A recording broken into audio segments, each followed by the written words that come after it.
They called them angels, beautiful, flawless, and untouchable. But behind the wings and behind the smile, another truth was hidden. A truth that remained concealed for a long time, protected by money, power, and silence. When Victoria's Secret was founded in San Francisco in 1977, it all began with a feeling of shame. Entrepreneur Roy Raymond wanted to buy lingerie for his wife, but in the department stores of his time, he felt watched and out of place. The atmosphere was harsh, impersonal, almost embarrassing. That gave Raymond an idea. He wanted to create a place where men could feel comfortable while picking out lingerie for their partners. Stylish, discreet, luxurious.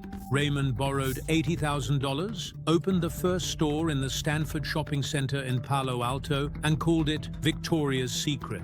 The name was deliberately chosen. It was meant to evoke the Victorian era, a time of restraint, behind which the secret of the forbidden was hidden. The concept was an instant hit. Within a few years, the small boutique chain grew, but Raymond's success was short-lived. He had an eye for aesthetics, but not for scaling a business. His target group, men buying lingerie, was limited. By the early 1980s, Victoria's Secret was on the verge of bankruptcy. Then Les Wexner entered the scene. A man from Ohio, the son of Jewish immigrants, and founder of the fashion company The Limited. Wexner saw something that Raymond had overlooked. Victoria's Secret wasn't just selling lingerie. It was selling a fantasy that could be turned into a billion-dollar brand. In 1982, Wexner bought the brand for around $1 million and radically transformed it. What was once a place where men shopped became a stage where women were meant to reinvent themselves. Wexner created a system that sold femininity. In the 1990s, the meteoric rise began. Victoria's Secret became the largest lingerie company in the world. The catalogs, sent to millions of American households, shaped the beauty ideal of an entire generation. Every photo, every pose, every gesture conveyed the same message. To be desirable meant to conform to a certain image. Slim, young, and flawless.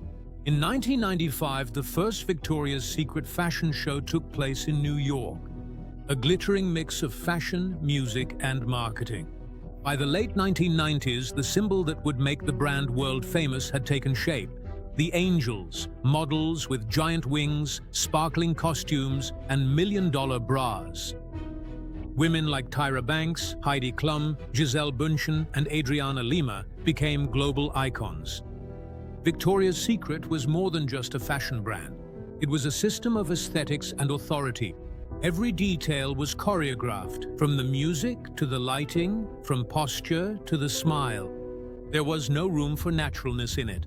In the 2000s, Victoria's Secret dominated over 60% of the American lingerie market. The brand was a cultural phenomenon. But even then, cracks began to show in the perfect image. More and more observers began to question how real the ideal was that Victoria's Secret was selling. The bodies of the models conformed to a standard that hardly anyone could achieve. Advertising that once promised self-confidence became a benchmark for exclusion. Management ignored all criticism. Wexner and his closest confidants stuck to the formula that had worked for years: luxury, eroticism, and discipline. Victoria's Secret was not a reflection of reality. It was a carefully curated fantasy that influenced millions of women and fascinated millions of men. What was once intended as liberation slowly became a corset. And while the glamour shone ever brighter on the outside, the first tensions began to emerge within. Because power, control, and beauty were never separable at Victoria's Secret. Roy Raymond, the founder, did not live to see this transformation. After selling his brand, he lost his footing both professionally and personally. In 1993, he took his own life by jumping from the Golden Gate Bridge. His death marked the tragic end of a man who had an idea that became bigger than himself. As the brand's fame grew, so did its power and the way it defined that power. Victoria's Secret had long since shaped the beauty ideal of an entire generation. In the 2000s, the title of Victoria's Secret Angel was considered the most sacred status a model could achieve. Whoever wore the wings was at the peak of their career and under a pressure that hardly anyone could withstand. Discipline, dieting, training, and constant self-optimization. Some models later reported that they barely ate for weeks in order to maintain the measurements that were expected of them. Behind the scenes, there was one man who decided what sexy meant: Ed Razek, longtime head of marketing and close confidant of Les Wexner. He was the invisible authority behind the myth of Victoria's Secret, the one who defined the image of women that billions of people saw. Razek was considered charismatic, direct, and sometimes even intimidating. He decided who got to walk, who appeared in catalogs, and who disappeared. There was a saying in the fashion world: if Ed likes you, you get wings. If not, you'll never fly again. But what many models experienced backstage was far removed from the glamour the brand projected to the outside world. According to an extensive investigation by the New York Times in 2019, numerous former employees and models described an atmosphere marked by fear and silence. Razek is said to have humiliated women with sexist comments and at times to have crossed physical boundaries. A model manager later said that many felt trapped in a system created by men for men. But the control did not end on the runway. It reached deep into the executive suites. The leadership of L Brands, the parent company of Victoria's Secret, was made up almost entirely of men. Decisions about women's bodies, fashion, and self-image were made by a handful of older men who rarely heard any dissent. Victoria's Secret staged femininity as power, but in reality it was about control. The models were supposed to radiate strength, but only within a clearly defined framework. Anything outside these boundaries was ignored. Diversity was not a topic. Inclusion was not a goal. When Ed Razek was asked in a 2018 interview with Vogue why there were no plus-size or transgender models on the runway, he replied with a sentence that would later become a symbol of the brand's arrogance: "Because the show is a fantasy." That sentence revealed more than 1,000 images ever could. It showed that Victoria's Secret never aimed to represent real women, but rather an artificial version of femininity, designed in a conference room, curated for the male gaze. While other fashion houses evolved, Wexner and Razek remained stuck in their own world. Brands like Aerie or Third Love showcased diversity, skin tones, scars, and stretch marks, while Victoria's Secret continued sending angels with diamond-studded wings down the runway. Yet inside the company, they still believed themselves to be untouchable. Criticism was dismissed, internal complaints ignored. Ed Razek remained in office despite numerous internal reports. Les Wexner continued to rely on the same men who had made him successful. But the audience was changing. More and more female viewers turned away. The show's ratings dropped year after year, and interest waned. Women no longer wanted to see fantasy, but reality. When the first reports about Jeffrey Epstein appeared in the media, his name initially seemed to have nothing to do with Victoria's Secret. He was neither a designer, nor a manager, nor a model. And yet, it would soon become clear that the connection was closer than anyone had suspected. Jeffrey Epstein was a charismatic, manipulative financier, and in the 1980s, he met Les Wexner. How exactly the two came together remains unclear to this day. But what began as a business acquaintance quickly turned into an extraordinary relationship of trust. Wexner made Epstein his personal wealth manager, even though Epstein had neither an official financial license nor any recognizable qualifications. According to research by the New York Times, Epstein was granted extensive authority over Wexner's finances, real estate, and foundations. He managed Wexner's assets, used private jets, and at times lived in one of Wexner's estates in New Albany, Ohio, in a secluded community that Wexner himself had built. But Epstein's influence was not limited to finances. He moved freely within the circles of L Brands. He knew the heads of security, met with managers, and above all, he used the brand's name to gain access to young women. Several models later reported that Epstein had posed as a scout or recruiter for Victoria's Secret in order to approach young women. One of these women was Alicia Arden, a model from California. In 1997, she met Epstein in a hotel room in Santa Monica after he told her he was looking for new faces for Victoria's Secret. The meeting ended in an assault. Arden filed a report with the police, but the case was never pursued. In the following years, similar reports emerged. Epstein is said to have contacted young women and girls under the pretense of inviting them to castings or photo shoots for Victoria's Secret. The brand denied any official connection. But the question remained, how could a man who had never officially worked for Victoria's Secret move so freely for years under the brand's name? The answer lay in his closeness to Les Wexner. For years, Epstein was more than just an advisor. He was a shadow in the background of the empire. He had keys to Wexner's houses, access to confidential documents, to foundations, and to people. He was the man with the golden key, as some mockingly called him. When Epstein was first convicted of sexually abusing minors in 2008, journalists and investigators began to question the connections between him and Wexner. Why did the billionaire remain by his side for years, even though rumors had long been circulating? The results of the investigations were shocking. Epstein not only had access to Wexner's private finances, but also to parts of his business network and to the structures that protected Victoria's Secret. Wexner remained silent.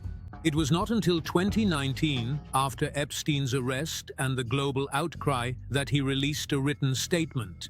In it, he claimed that Epstein had deceived and exploited him, both financially and personally.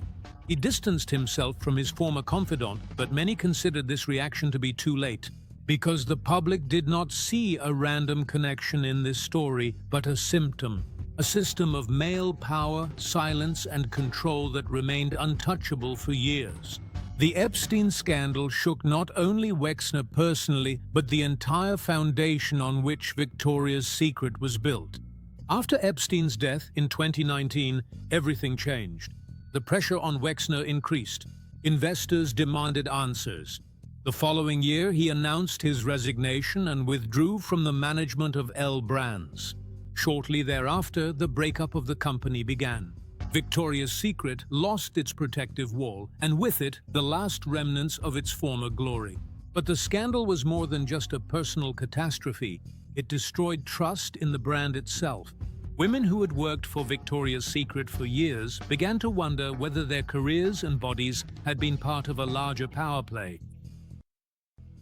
In 2019, the famous fashion show was cancelled, an ending that meant more than just giving up a TV spectacle. It was the symbolic collapse of an illusion. After the revelations surrounding Jeffrey Epstein, nothing was ever the same again. The glamour that had surrounded Victoria's Secret for decades began to fade. What had once drawn millions to their screens was suddenly just a memory of a bygone era. Internally, the situation became more acute. Ed Razek left the company in August 2019, officially by mutual agreement. But his departure was more than just a personnel change. It was the end of an era that had remained untouchable for far too long. Shortly thereafter, it was also time for Les Wexner to say goodbye. In 2020, he stepped down as CEO of L Brands after nearly 6 decades at the helm. For many, this was the definitive break with the old system, the moment when the empire truly began to crumble. Victoria's Secret reacted late, but at least they reacted. In 2021, the company announced a complete realignment. Instead of the Angels, the so-called VS Collective was now to become the new face of the brand. A group of activists, athletes, and entrepreneurs, including Megan Rapinoe, Priyanka Chopra Jonas, and Paloma El Cessa. The message was clear: less fantasy, more reality. But the road back to trust was difficult. Many consumers saw the realignment as more marketing than actual change. Critics called the move cosmetic, an image campaign without real cultural change. And while the world wondered whether a company that had objectified women for decades could truly become a symbol of female empowerment, one quiet, uncomfortable question remained. Can you rebuild an empire of illusions on authenticity? Or will the shadow remain forever? The once most powerful lingerie empire in the world, which had embodied beauty and luxury like hardly any other brand, had now become a symbol of an outdated ideology. The downfall was not only moral but also economic. Between 2016 and 2020, Victoria's Secret lost billions in revenue. Stores closed worldwide. The fashion show was discontinued, and the stock price of the parent company L Brands plummeted. Even the most loyal customers turned away. In 2021, Victoria's Secret & Co. was spun off as an independent, publicly traded company, separated from Bath & Body Works. At the top now stood Martin Waters, who wanted to reinvent the brand. In interviews, Waters said the brand needed to listen to the women it had once lost. It was a simple but crucial realization. The era of fantasy was over. Now reality mattered. The campaigns featured women with different body types, skin colors, and life stories. It was a break with everything Victoria's Secret had once been.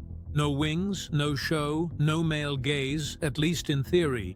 While the company struggled to reposition itself, documentaries appeared that reminded people of its past.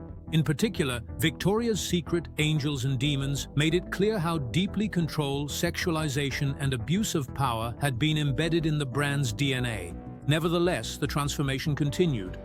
In 2022 and 2023, Victoria's Secret launched new lines with sustainable materials, sports collections, and inclusive sizes. In 2023, Victoria's Secret presented the project The Tour 23, a documentary on Prime Video that featured women from around the world, designers, models, activists, and their perspectives on beauty. It was an attempt to finally rewrite the narrative, moving away from perfection and toward creativity and authenticity. In 2024, another change took place. Hilary Super, previously at Savage X Fenty, took over the CEO position from Martin Waters. A clear signal that the brand wanted to reposition itself, this time with women at the top. In 2025, Adam Selman, known for his work with Rihanna, became the new creative director. The return of the Victoria's Secret show, Live in New York for the first time again, was announced as a rebirth, this time with a more diverse lineup, a more modern aesthetic, and female leadership behind the scenes. Today, the brand stands at a turning point between past and future, between guilt and hope. The name Victoria's Secret still exists, but its secret has changed. In the past, it was the dream of being perfect. Today, it is the attempt to become honest. And perhaps that is the final lesson of this story, that no glamour lasts forever if it is built on silence.